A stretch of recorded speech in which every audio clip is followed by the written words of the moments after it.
more than just a tropical beach vacation spot, and more than just Bali. The largest economy in Southeast Asia, Indonesia, a diverse archipelago nation of more than 300 ethnic groups, has charted impressive economic growth since overcoming the Asian financial crisis of the late 1990s. It is the world's fourth most populous nation and 10th largest economy in terms of purchasing power parity. Indonesia is on its way to become the next Asian tiger, winning its race towards the first world.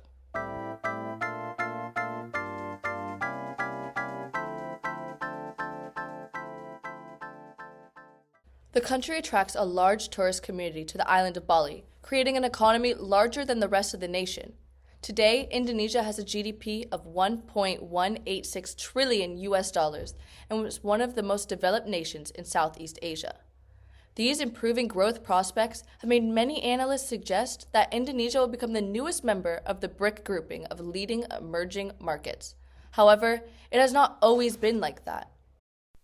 Indonesia has had a tumultuous past with colonization, being colonized by the Dutch for over 350 years. Despite preconceived notions, Dutch colonization has benefited the economy in the long term.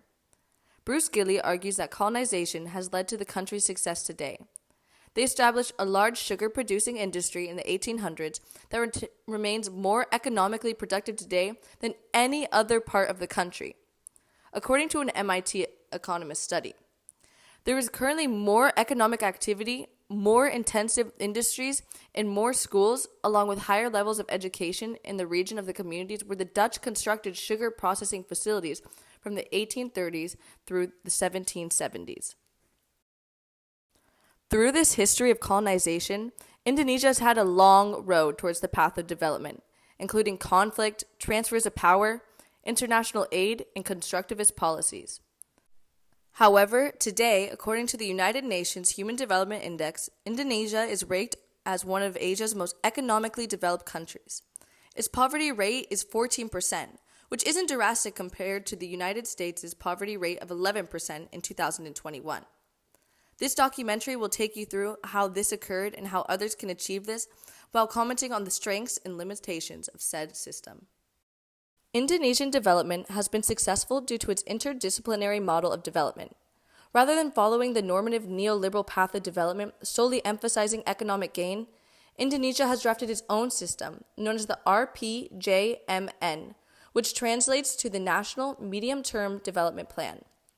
The RPJMN works in parallel to the RPJMP, a 20-year long-term development plan spanning from 2005 until 2025, with the ultimate goal of providing renewable energy and increased infrastructure throughout the nation, as well as the expansion of job and education availability. This plan is a combination of neoliberalism due to its emphasis on market diversification and competition, while also taking into account the environment, following the concern of neoliberal critics, encompassing the constructivism and environmentalism theories. This model of development follows W. W. Rostow's model of development, due to its inclusion of different steps leading to an outcome. Furthermore, Indonesia has attempted to promote foreign investment through liberalized trade policies, which have proven to be successful as the nation's GDP continues to rise in both imports and exports. Thus, Indonesia's dynamic economic system includes both liberal and realist aspects of development that have led to Indonesia's annual growth rate of 4%. However, many are critical of the sustainability of said plan, as rapid economic growth oftentimes comes at the cost of the environment. According to Milton Friedman, the successful path to development is establishing a free market capitalist society. Over the recent years, Indonesia, as a middle-income country and as part of the G20, has become known as newly industrialized in the region. Multiple factors have played into its development, mostly being economic. In the past few years, government investment in infrastructure has grown tremendously. Indonesia's government has increased its infrastructure investment needs by 20%, increasing from around 350 billion to 430 billion. These investments have led to fundamental economic infrastructure build to facilitate transport.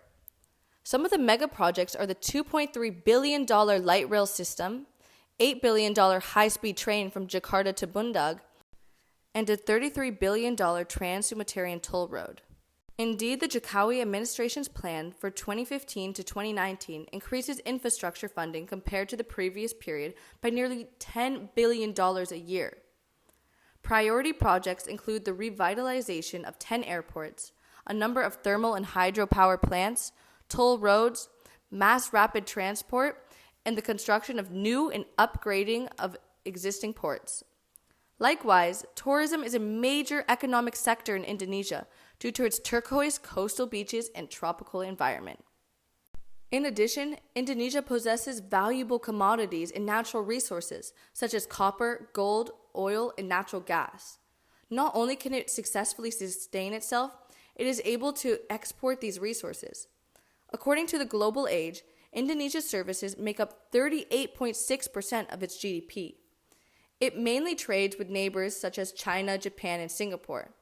This is economically beneficial, but politically as well, as it helps build good ties and interdependence within the region, which limits conflict. The most important factor for a middle-income country is the economic system. Jokowi, when elected in 2014, has promised to investigate human rights abuses and to reform the economy.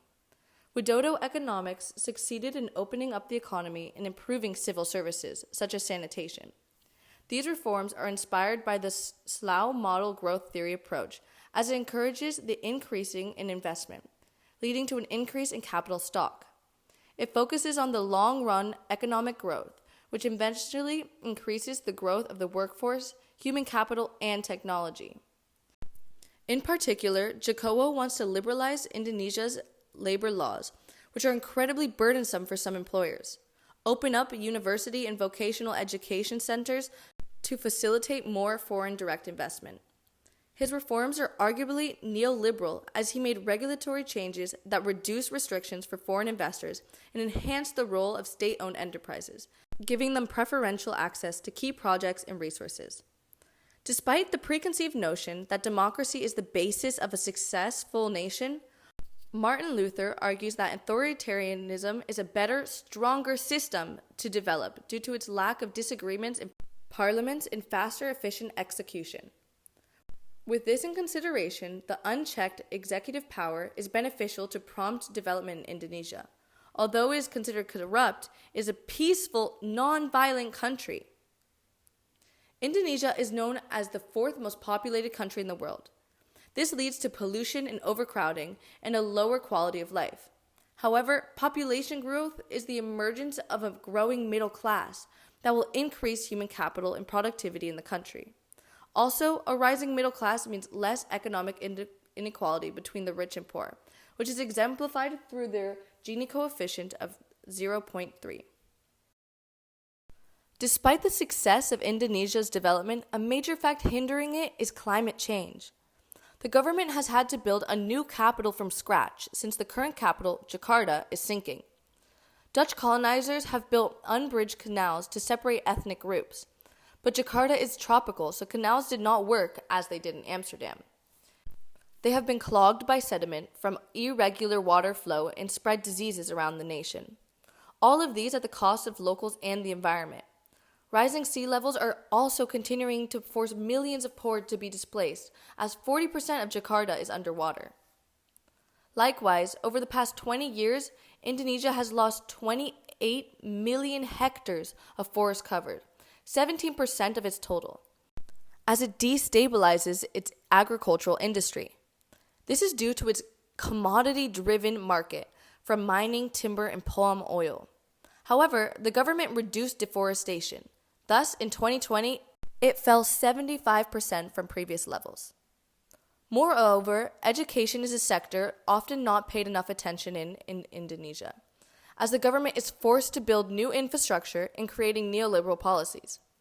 Improving education will require reforms of Indonesia's ineffective education ministry, as Indonesia is one of the only large nations with a growing youth population, as China and the US's population halts. The importance of educating the population is essential to continue the productivity of the middle class to further expand economic growth. Nevertheless, many non-governmental organizations interact with local communities to provide educational programs. Project Child is one of these NGOs implementing internet literacy programs. According to Amartya Sen, development is the process of enlarging people's freedoms and opportunities, measured by education, health, and income. With this in consideration, Indonesia is low in human development, since the average years of schooling according to the Human Development Index is only 8.6 years. Likewise, it is ranked 114th in the Human Development Index. Life expectancy in the nation is also low, being at 68.8 years is the average lifespan, which is largely caused by the spread of diseases as a result of the effects of climate change and disasters. Indonesian development has proven to be successful in Indonesia, but is it applicable to other nations, and will they be as acceptable? Many question if Indonesia or any other country's success is emulatable due to the fact of cultural relativism. According to this theory, emulation would be difficult to achieve internationally due to the different value systems upheld.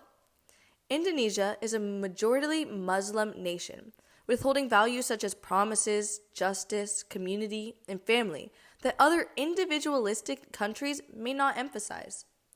Despite this, the nation's organized periodical development plan, as previously mentioned, allows for the easy adaptation of such policies in a linear pathway. However, Indonesia's development plan is not perfect, and the country still struggles with many issues that many underdeveloped and developing nations face. Indonesian development is one of the rarest cases of post-colonial success in Asia. Indonesia has surpassed stereotypes, becoming one of the largest growing economies in the world, with an annual growth rate of around 5%. This is largely thanks to the work of Indonesian President Joko Widodo, who has ruled the nation for the past 9 years by expanding marketable commodities. Widodo has helped development through his careful consideration of the wants and needs of the people, saying through his populist ideology, and I quote, "The problem is not in the office. The problem is out there. Every day I go to the people. I go to the street. I can ask the people what they want, what they need." With this mindset, Widodo has incorporated both human and economic factors into development, leading to a more sustainable future of economic growth. As Indonesia's youth population continues, so does its abundance of human capital, allowing its rise to economic power as the world shifts towards Asia. Globalization is giving Indonesia its chance to join the BRIC nations to gain legitimate power within the global stage. After all, the nation does account for 1/8 of our whole world. Thus, Indonesia's success is synonymous with global success.